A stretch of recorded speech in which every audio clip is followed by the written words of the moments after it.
All my friends, we're getting to the tail end of using our precious purple 2024 Cultivate What Matters power sheets. Welcome to my November goals video. Let's talk about what I've gotten here because I'm really excited. November is upon us. As I'm filming this, it is the first day of November and I can hardly believe it. November is always a wonderful but chaotic month. Of course, it starts the holiday season. It's Thanksgiving for those of us that are in the United States. And on the 14th, it is my birthday where I turn 38 this year. And so November is always one of those like, oh, winter's coming, oh, travel's coming, but also, oh, it's my birthday month. You know what I'm saying? So there's some mixed feelings about November, but the reality is November is month 11 of 12 of the year, which means we are coming to the end of 2024, and I don't know how that happened. Another thing that is that we are coming to the end of is my Hobbit season. Or hermit season, I've been calling it, I guess, where I kind of, poof, vanished for a while. And I have no regrets. I honestly don't regret it at all, but I'm starting to feel the call to be like, okay, now maybe we want to start sitting in front of the camera and filming things again. So alas, here we are. And what better way to start to get this ball rolling than a good old-fashioned goals video. So let's chit chat about November, or do we want to go over October? I would go over my October goals, but there weren't really a whole lot to begin with. I never shared them with you, but they were literally get a haircut, read 3 books, of which I've finished 2. I did get a haircut, by the way. Trader Joe's fall haul, done. Decorate for fall, done. Bake pumpkin bread. I didn't actually bake pumpkin bread, but I baked a whole bunch of other stuff. So take that for what it's worth. My only weekly action item was phone-free 24 hours every week, which I did not do. And my daily action items were 15 minutes or less on Instagram, which I did maybe 3 or 4 days a week. Like I had the screen time things set to tell me to stop at 15 minutes, and I would always race the clock whenever I had to like open the app to post something or check something, because I would keep checking because there's a couple of accounts that keep telling us about the Wicked merchandise that's dropping. So I pop on Instagram to look at their story updates for 45 seconds and then leave the app. So I successfully did that a handful of times, but not with any daily consistency. And then the other thing was take all of your supplements, which I also did not do with any consistency. I did it on the days that the spirit moved me, and I didn't do it on the days that I didn't think about it. So October is a wash, but that's fine because it's over and it's November and I'm feeling like I'm climbing out of my hole. I'm feeling re-energized. I'm feeling good, and I'm really excited to make forward momentum into whatever direction it is I'm supposed to be going.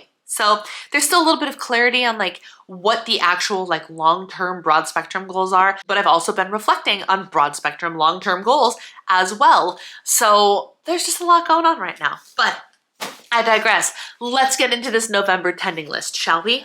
As per usual, the Cultivate What Matters power sheets break your goals down into monthly action items, things that either you gradually make progress on throughout the month or are one and done items. You get to finish it up and it's done. Weekly action items, which are items that you want to do every single week. And then daily action items or habits, which are you want to check them off as many days as you possibly can. So getting started with my monthly action items. First is to do all of the Christmas shopping for my side of the family because we will be celebrating Christmas on Thanksgiving. Next goal is to see Wicked. I mean, it's a no-brainer, but I had to write it down, right? I had to write down see Wicked because that's like the big Brianna thing that's happening this month. I already have my tickets. My husband and I and a couple from church, we are going on Friday the 22nd, and I am so jazzed about it. Don't worry, we'll do like either a live stream or I'll do a debriefing video. You'll hear all about my thoughts once I see this movie. Don't worry. Bake 2 new recipes, one of which I guess I didn't do it in November. I did it earlier this week, so I guess it doesn't count. But I have been loving baking delicious treats. I'm telling y'all, I think baking, not like pretty, like look at this elaborate cake that I've made. My baking is never pretty, but goodness gracious, is it delicious. So I am like the epitome of like a home baker. Like it's all baked with love and it doesn't look perfect, but it tastes so good. I feel like it's like a calling that I've somehow missed. So, and it's funny because my sisters are both really good in the kitchen as well. So it's genetic. I'm not sure where we got it from, but all 3 of us have skills in the kitchen. But I've just been loving baking new things and trying new things. And the The baking blog that has never failed me, that I talk about all the time, is Broma Bakery. And in October, her cookbook launched. I pre-ordered this cookbook way back in like August or July or something, and it finally landed on my doorstep. So I want to slowly but surely cook my way or bake my way through her entire cookbook for the most part. And so to get that ball rolling, I have to bake at least 2 things this month. Go get a pedicure, because the toesies need it. I will probably paint them a gorgeous shade of Elphaba Green that OPI has so lovingly collabed with Wicked, and so I actually have a nail polish that's called Defying Gravity, and it's wonderful. And then I would also like to get a facial. I haven't gotten a facial in a really long time, and since it's my birthday month, there is a new place that I've wanted to try called Face Foundry, Foundrie. Check the website. You might have one in your area, but I happened to stumble by it when I was walking through the Galleria in Edina. Galleria, is that what it's called? Which is like the bougie mall. And I was walking through it, and all of a sudden I see this place called Face Foundry. I'm like, what the name is this? So I walked in, and they had like the menu up top and everything, and it is an actually reasonably priced facial place. I was really excited to find it. And they have different kinds of facials, they have different price points, they have different add-ons, they have gift cards, gift certificates. You can mail some or email somebody a gift certificate to it if they have one in their area. Like, I can't vouch for the services yet because I haven't actually gotten one, but the whole concept I love. So Face Foundry is definitely on my like Christmas gift wish list this year. But if you have one in your area, go check it out. If you've been looking for a way to get a facial, their focus facials are $75, which is very reasonable. Very reasonable. At least they're $75 by me. I would assume they're the same everywhere, but I don't know. Anyway, I want to get a facial this month. Get my finances up to date. I'm not so great at that. And track my finances or track my spending regularly in an app. I downloaded an app. I think it's every budget. It's a Gordon Ramsay. Gordon Ramsay. He's a chef. No, it's a Dave Ramsey app. Oh my gosh, it said Ramsey on it. I didn't know it was Ramsey when I downloaded it, but it happened to be, and it works really, really well. All I have to track in my spending is like my discretionary spending, but most importantly, like the grocery spending and things like that. And instead of being like, at the tail end of the month, and I'm like, where am I at exactly? I would like to just keep that running total up to date, which I just haven't been really good at in the last handful of months. And so I want to get better. So that's a habit that I want to create. When I go out and buy something that goes against the grocery and household goods budget, immediately it goes in this app so I can keep track of it. Ring in 38 because my birthday is this month. And then my last monthly goal is to read the book Wicked before the movie comes out. So I've started the book a bajillion times. Okay, maybe like 3, but I've started it and never finished it. So I decided that this month is the month that I'm going to finish this stinking book. I'm going to read the whole thing. So I started it over yesterday. I'm already a 10th of the way through the book, and which doesn't sound like much, but it's like a 400 some odd page book. So it's a long book, and I'm going to finish it this time. I'm gonna finish it this time. The primary reason is this movie's runtime is 2 hours and 40 minutes. Okay? Not a big deal. This movie is only half of the musical. It's part 1. So it's act 1. The entire musical is 2.5 hours. So how the heck did they inject the entire, like an extra hour into act 1 without adding something else from the book? So I just want to have all my story ducks in a row. I want to know exactly what's going on when I see it on screen. They may or may not have taken anything additional from the book. I have no idea. I'm avoiding all spoilers. I'm not really watching previews. I'm not listening to the soundtrack. I want to go into the Wicked movie experience, being able to experience Wicked like it's my first time I've experienced Wicked. Because you don't get to relive things like that, right? It would be like having Harry Potter wiped from my memory and then being able to read the books again for the first time. You can't do that. And so seeing the movies was another way to like recreate the magic of reading the book.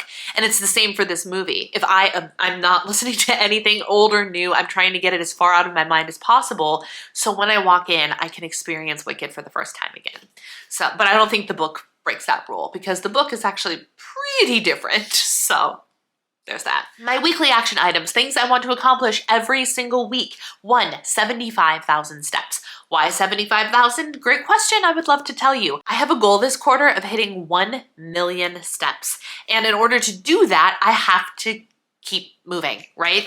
And so mathematically, I've checked in with what I've already done. I'm already over a third of the way there, which is great because there are 3 months in the quarter. So I'm on track to do that well. But I want to just kind of get a little bit ahead of it. So I set a step goal that was just slightly higher than what I absolutely needed to get done this month in order to reach that goal. 75,000 steps every week will get me to another 300,000 steps or so in the month, which is exactly what it will keep me on pace for my 1,000,000 step goal. The next 2 weekly action items are spiritual practices that I want to get better about participating in on a regular basis. The first one being the practice of a Sabbath day every week. And I've recently started getting my husband involved in Sabbaths as well, and we take a genuine Sabbath. There is no work. There is no cleaning. There is rest. There is relaxation. We can go on a date. We can hang out with friends, but we can't do anything that we would deem as work. And it has been game changing. The couple of times that we've done it, we have woken up the next day feeling so refreshed and ready to just hit the ground running. We usually do it on a Saturday. And so Sunday we get up, we go to church, we serve at church if we're on the schedule to do so. And then it's just so rejuvenating to know that we have the opportunity to not work on a Sabbath day. So we want to start doing that every week. And then the other spiritual practice that I'm going to start dabbling in, and I can talk more about it on this channel later down the line once I've started implementing it regularly, but that is the spiritual practice of fasting. Typical fasts for spiritual purposes start like at the evening after your last meal or whatever, but they go from morning to sundown.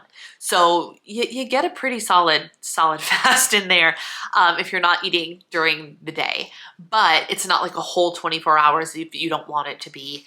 And there are nuances and things of that nature which are not for this video. But I did one fast with a friend of mine and it was wonderful.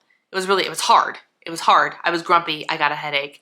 But all in all, I learned a lot about my body. I learned a lot about my mind, and I learned a lot about my sin nature through that day of fasting. In typical spiritual practices, if you're going by what traditionally was done, this kind of fast happens on Wednesdays and Fridays every week. So fasting for religious purposes is not a new thing.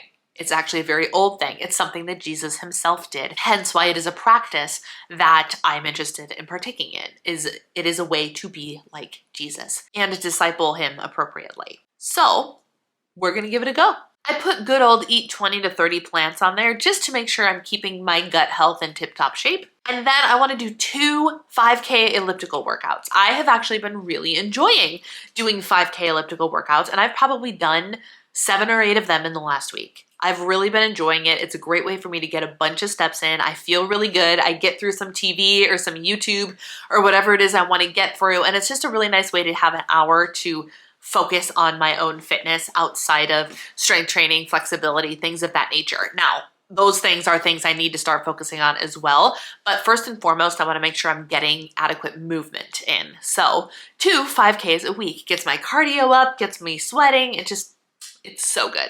And then my daily action items, the things that I'm trying to do as often as possible on a day-to-day basis. Number 1 is fasting as appropriate. So on fasting days for the religious fasting, it would be like an all-day fast. Or if if it's not the week of my period, then maybe I want to do a 14 or 16 hour fast from the night before. However I see fit for that purpose. It's essentially intermittent fasting without a set of rules for intermittent fasting. But it's just me being aware of like, hey, if I'm not hungry and 10 o'clock rolls around, you don't have to eat, Or if you are hungry, but you haven't made it to 12 hours yet, maybe can you push it until you've hit a 12-hour fast? Like, I don't know. I'm just dabbling, you guys. I'm just dabbling. Set my alarm for 7 o'clock in the morning, which means sleep cycle will go off between 6:30 and 7. No spend. Now, the goal here is not to not spend money this month, but it is to have as many days where I don't spend money as possible. So for example, just as to kickstart this, I actually went and ran an errand to a grocery store to pick up a couple things I needed on the same day that I knew I was going to be placing a Target order at Target.com. Because if I placed the Target order, which I knew had to happen that day to get like some circle reward or something, and then the next day I was going to go to the grocery store, then I would be spending money 2 days in a row. So I went to the grocery store the day I already knew I was spending money, so I could check the box of I didn't spend money today the following day, if that made sense. So I just want to see how many boxes I can check. the next two kind of coincide, they go together. No phone, period, before 9 a.m. except to turn off my alarm and turn on the lights because they're controlled by an app. And no social media after 9 p.m. And then every day I want to get into the Word of God, which I just realized I can check that off because I did that today. Yay, I can actually check off most of these things. So those are my goals. And this video, I feel very disjointed in terms of my communication skills in this video, but there they are. These are my goals for the month of November, and I am so, so excited. I'm excited to just actually, like, now that I've actually said this, I'm going to rip this out so I can put this list somewhere that I can see it. There it is. It's out of my book. I want to put it somewhere that I can see it so I can actually intentionally look at it and check things off on the day-to-day and actually, you know, schedule for when I'm going to get these things done if it's something that requires scheduling, things of that nature.